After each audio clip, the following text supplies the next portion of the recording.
यानंतरचं जे टूल आहे ते आपल्याला अनुभवायचं आहे, त्याचं नाव आहे ॲड हॉटस्पॉट. तत्पूर्वी आपण एक काम करूयात. आपल्याला 2 स्लाईड आहेत, तिसरी एक स्लाईड आपल्याला बनवायची आहे.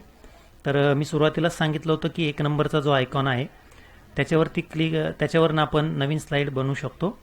परंतु हीच स्लाईड, जी स्लाईड हायलाईट आहे ती या ठिकाणी निळ्या पट्टीमध्ये आपल्याला 2 ऑप्शन दिसत आहेत. एक आहे डिलीट करण्याचं आणि दुसरं आहे कॉपी करण्याचं. म्हणजे ही स्लाईड जशीच्या तशी कॉपी होऊन दुसरी तयार होईल. तर आपण दुसरी स्लाईड तयार करूयात कॉपी करून. कॉपी टू क्लिक केल्यानंतर आता नवीन स्लाईड तयार झाली. आपण 3 नंबरच्या स्लाईडवरती आहोत आणि ती तशीच कॉपी झालेली आहे. मी यावरची जी इमेज आहे, हे ऑब्जेक्ट जे आहे ते मी डिलीट करतोय. डिलीट करण्यासाठी राईट क्लिक करून चालणार नाही आहे किंवा कीबोर्डवरचं डिलीट बटन क्लिक करून देखील होणार नाही आहे. त्यासाठी टूलबारवरती इथे डिलीट ऑप्शन आहे, त्यावरती आपल्याला क्लिक करावी लागेल. Yes, object deleted. आता पुढचं जे काही ऑप्शन आहे ते आहे ॲड हॉटस्पॉट. हे कसं वापरायचं ते आपण पाहूयात. की एक यावरती क्लिक केल्यानंतर एक चौकोनी बॉक्स येतो. याला याच्या स्पेसिफिक इव्हेंट्स देता येतात. म्हणजे आपण इथेच पहिली हा शब्द आहे एवढाच आपण घेतला आणि आता या पहिली या शब्दावर क्लिक केल्यानंतर काय व्हावं हे आपल्याला सांगायचं आहे. तर ते आपण या ठिकाणी ॲक्शन्समधनं सांगणार आहोत. ऑन क्लिक इथे त्याचप्रमाणे आपण या 6 ॲक्शन्स वापरू शकतो. शो, टार्गेट, शेप आणि टेक्स्ट 2 गोष्टी आहेत. इथे आपण आणखी एक इमेज घेऊयात. Add image.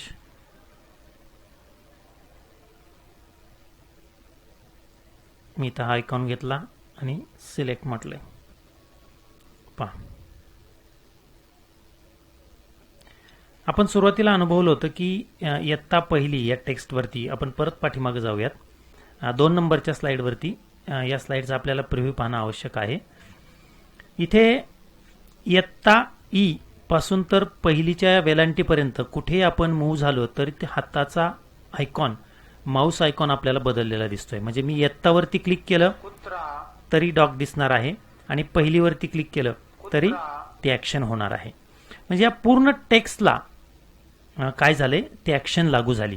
इथे आपण पाहतोय इयत्ता पहिली याच्या ॲक्शन्समध्ये जर आपण गेलो तर 2 ॲक्शन या ठिकाणी दिसतात. पहा, ऑन क्लिक ॲक्शन 2 दिसत आहेत आणि या 2 ॲक्शन या पूर्ण टेक्स्टला लागू झाल्यात. आपण तिसऱ्या स्लाईडवरती येऊयात. इथे मला काय करायचं आहे, फक्त पहिली या शब्दावर क्लिक केल्यानंतर, या टेक्स्टच्या पहिली या शब्दावर क्लिक केल्यानंतर ॲक्शन झाली पाहिजे अशी माझी अपेक्षा आहे. तर मी इथे क्लिक करतोय. अशा वेळी मला या हॉटस्पॉटची मदत घ्यावी लागणार आहे. इथे मी हॉटस्पॉट लावलाय या पहिली या शब्दाला आणि मी ॲक्शन देतोय. On click, show, shape, sorry text नाही, ही इमेज, राईट, ही सिलेक्ट झाली, डॉटेड झाली, म्हणजे ही इमेज घेणार आहे मी आणि ॲड करतोय. तत्पूर्वी कस्टमाइजमध्ये जाऊन मला ही इमेज काय करायला लागेल,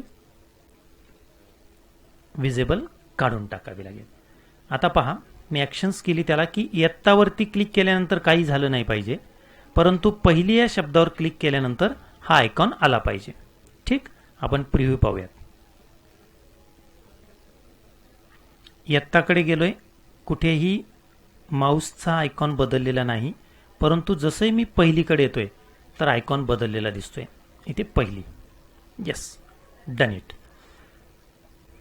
हॉटस्पॉट हे टूल फार महत्त्वाचं आहे. याचा वापर आणखी कसा करता येईल ते आपण शिकूयात. मी या ठिकाणी एक इमेज ॲड करतो.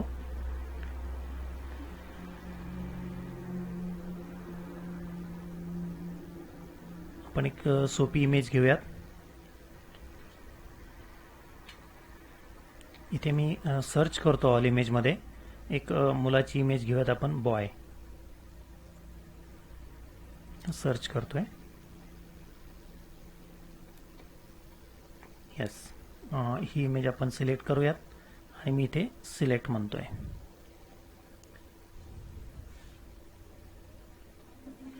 ठीक आहे, ही इमेज आता आलेली आहे. या इमेजमध्ये मी या पूर्ण इमेजला सिलेक्ट केलं आणि या ठिकाणी जर ऑन क्लिक इव्हेंट जर दिला तर या इमेजला कुठेही क्लिक केल्यानंतर या गोष्टी होणार आहेत.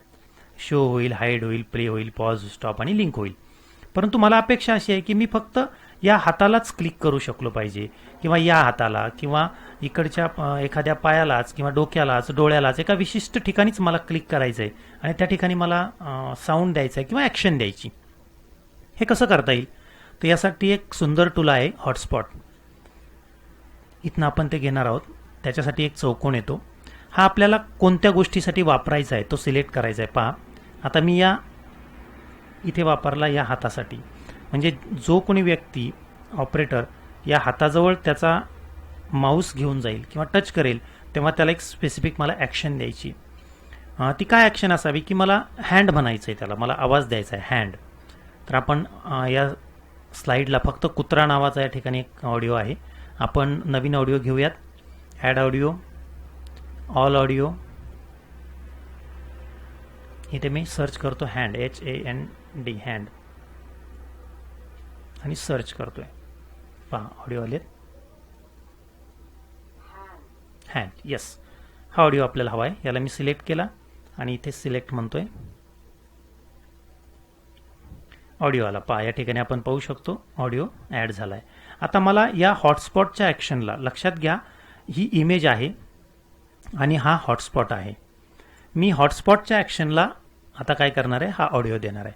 Hotspot action, click on click, select action, play. इथे मी सिलेक्ट टार्गेट, दोन गोष्टी आल्या, दोन ऑडिओ आहेत आपल्याकडे. त्यातला हँड नावाचा ऑडिओ मला घ्यायचा आहे. मी त्यावर क्लिक करतो आणि ॲड म्हणतोय. पहा ॲड. आता आपण प्रिव्ह्यू पाहूयात. प्रिव्ह्यू, इयत्ता पहिली यावर आयकॉनवरती क्लिक केल्यानंतर ॲक्शन आहे.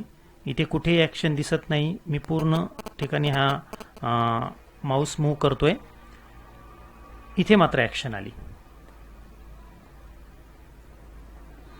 हँड, आवाज देखील आला. पहा फरक लक्षात येत असेल की इकडे गेल्यानंतर आयकॉन बदलतोय इथल्या इथे. का बदलतोय तर त्याचं कारण आहे की आपण हॉटस्पॉट अप्लाय केलेला आहे या गोष्टीला, या ठिकाणी. म्हणजे या इमेजच्या या भागावरती आपण हॉटस्पॉट अप्लाय केला आहे. जो कोणी व्यक्ती तिथे टच करेल त्याला मात्र ती आपण दिलेली ॲक्शन कार्यरत होईल.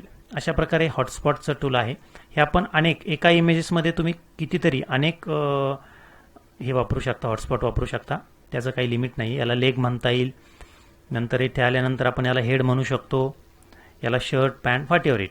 अशा प्रकारे आपल्याला हे हॉटस्पॉट हे ऑप्शन ॲड करता येतं आणि त्या स्पेसिफिक जागेला आपण इथे दिलेल्या ॲक्शन सगळ्या वापरू शकतो.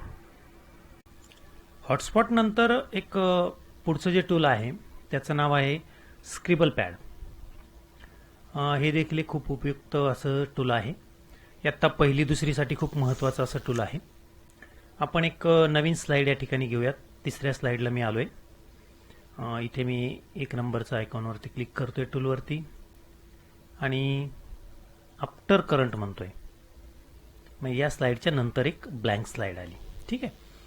आता या ठिकाणी असं समजा की आता पहिलीला आपण शिकवतोय आणि पहिलीच्या मुलांना टॅबचा आणि ॲपचा वापर इंटरॅक्टिव्ह झाला पाहिजे असं आपल्या मनामध्ये असतं. तर पहिलीच्या मुलांना गिरवायचा आहे पाटीवरती, तर आपण पेन्सिलनी तो गिरवत असतो. धूळपाटीवरती आपण बोटाने गिरवतो. तशी धूळपाटी कशी तयार करता येईल आपल्याला इथे, तर त्यासाठी हे टूल आहे, याचं नाव आहे स्क्रिबल. हे टूल आपण जो एरिया त्याचा इथे डिफाईन करतोय त्या संबंधित एरियामध्ये हे काम करतं. इथे आपण त्याला एरिया देऊयात. या एरियामध्ये हे काम होईल. इथे मी एक छोटासा टेक्स्ट देखील ॲड करतो. Add text. इथे मी कॅपिटल ए घेतलाय आणि डन म्हटलंय. ह्या एचा आपण इथे कस्टमाइजमध्ये जाऊयात आणि फॉन्ट साईज इथे क्लिक करून त्याची फॉन्ट साईज वाढवून घेऊयात. इथे मी क्लिक करतोय. फॉन्ट साईज मी त्याची 28 घेतली, नाही आणखी मोठी घ्यायला लागेल. इथे क्लिक केल्यानंतर आणखी आपल्याला फॉन्ट साईज दिसत आहे 96. यस, ठीक आहे. ही फॉन्ट साईज मी घेतली. आणखी यापेक्षा व्यतिरिक्त फॉन्ट साईज हवी असेल तर आपल्याला इथे टाईप करता येते. मी 150 अशी घेतो आणि एंटर बटन क्लिक करतो कीबोर्डवरचं. तिथे ए आलेलं आहे. त्याची अलाइनमेंट मिडल करतो. थोडंसं त्याला बोल्ड करतो ठळक दिसावं म्हणून. आणि माझी अशी अपेक्षा आहे की मुलांनी बोटांनी या स्क्रिबल पॅडवरती गिरवावा. याच्यासाठी म्हणून हे स्क्रिबल पॅड आहे. आपण याचा प्रिव्ह्यू पाहूयात का, कसा दिसतोय तो. प्रिव्ह्यूवरती क्लिक करतोय. पहा, आता या स्लाइडचा जरा अभ्यास करूयात. या ठिकाणी टेक्स्ट आहे जो आपण घेतला होता. इथे स्क्रिबल पॅड आलेला आहे आणि इथे एक रबर आहे, इरेझर. इथे स्क्रिबल पॅडवरती आपण टाईप केल्यानंतर ते खोडता येत आहे. पहा, या ठिकाणी बोटाने ते असा काढलाय आणि या इरेझरवरती जर मी क्लिक करतोय तर आपल्याला ते इरेज झालेलं दिसतंय. अशा प्रकारे मुलं या ठिकाणी सराव करू शकतात, पाहू शकतात, लिहू शकतात. अशा प्रकारचा वापर या स्क्रिबल पॅडचा होतो. कॉपी करायचं असेल जसंच्या तसं तर काय आपल्याला करता येईल, तर Ctrl+C हे आपण कमांड वापरतो जनरली. ती कमांड या ठिकाणी नाही वापरता येणार आहे. इथे आपल्याला एक ऑब्जेक्टला क्लिक केल्यानंतर इथे आणखीन एक 2 टूल आपल्याला दिसतात, कॉपी आणि डिलीट. तर या कॉपी बटनावरती क्लिक केल्यानंतर आणखी एक आपल्याला नवीन बटन येईल जे पेस्टचं असेल. पहा, मी याच्यावरती क्लिक करतोय. पहा, इथे एक पेस्ट नावाचं नवीन एक बटन आलंय. याच्यावरती जर क्लिक केलं तर हे ऑब्जेक्ट कॉपी झालेलं दिसेल. पहा, कुठलंही ऑब्जेक्ट असूयात. आपण 2 नंबरच्या स्लाइडकडे येऊया. याच्यामध्ये हा मुलगा आहे, याला मी सिलेक्ट केला. इथे वरती याला मी कॉपी म्हणतो. शेजारी पेस्ट बटन आलंय. हे मला इथे नाही वापरायचं, मला दुसऱ्या स्लाइडवरती जाऊन काम करायचंय. मी 4 नंबरच्या स्लाइडवरती येतो आणि इथे मला पेस्ट करायचं. ते पेस्ट ऑप्शन अजूनही तसंच आहे. पहा, मी इथे क्लिक करतो. ती इमेज त्या स्लाइडवरची आपल्याला या स्लाइडवर पेस्ट करता आली. अशा प्रकारे आता परत जर आपल्याला ती इमेज हवी आहे तर आपल्याला इथे पेस्ट ऑप्शन अवेलेबल नाहीये. परत एकदा ते कॉपी करायला लागणार आहे आणि मग ती वापरता येणार आहे. ते पहा, इथे हे एक ऑब्जेक्ट आहे, हे मला डिलीट करायचं आहे. ते ऑप्शन काही वेळापूर्वी आपण पाहिलं होतं की डिलीट आयकॉनवरती क्लिक करायचं आहे, ते ऑप्शन डिलीट होत आहे. ही स्लाइड आहे. या स्लाइड आपण आत्तापर्यंत 4 स्लाइड केल्यात. ही पहिली स्लाइड आहे, ब्लँक आहे, मला ती नको आहे. तर मी अशा वेळी इथे डिलीटचं जे बटन आहे, आयकॉन आहे, यावरती क्लिक करतोय, डिलीट. त्याने मला कन्फर्मेशन विचारलं आहे, do you want to delete this stage. Yes, delete.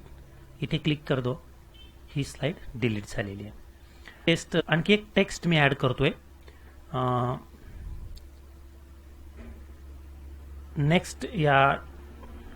Next म्हणून मी ॲड करतो या ठिकाणी. डन.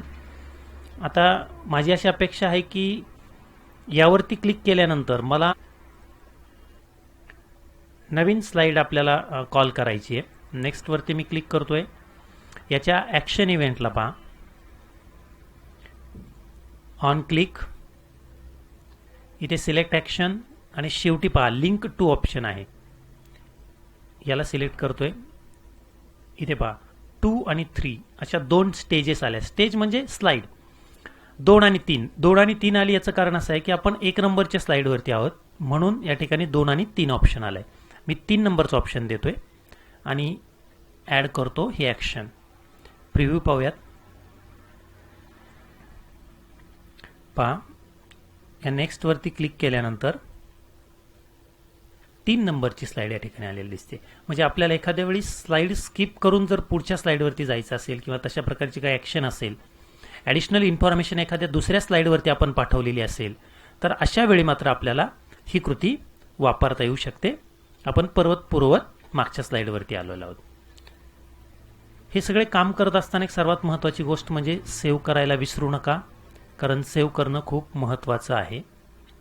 Yes, done it.